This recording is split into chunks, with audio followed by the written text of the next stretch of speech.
natin na binabantayan ang dalawang sama ng panahon na nandyan po sa labas ng ating area of responsibility na patuloy ang paglakas at posibleng magsanib ang dalawang ito at maging isang bagyo na malakas na banta po dito sa ating bansa.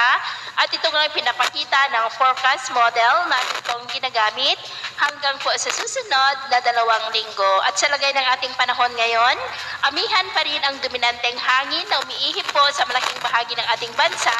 at ang shear line naman ay umiiral dyan po sa silangan ng Southern Luzon at Visayas. Ngayong madaling araw ay generally fair weather naman po sa malaking bahagi ng ating bansa,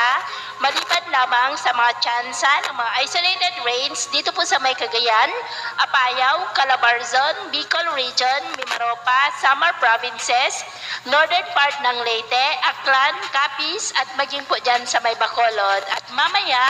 ay sisikat po ang araw sa malaking bahagi ng ating bansa pero dahil sa amihan at shear line ay maulap po ang kalangitan with isolated rain sa ilang bahagi ng Cagayan, Apayao, Isabela, Quezon,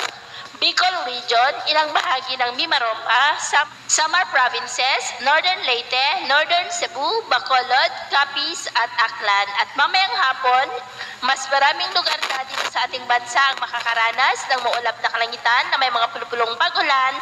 Kaya kung lalabas po tayo sa ating mga tahanan, ay ugaliin po natin lagi ang magdala ng kahit anong panangga natin sa init ng araw at proteksyon na rin po sa mga biglaang buhos ng ulan.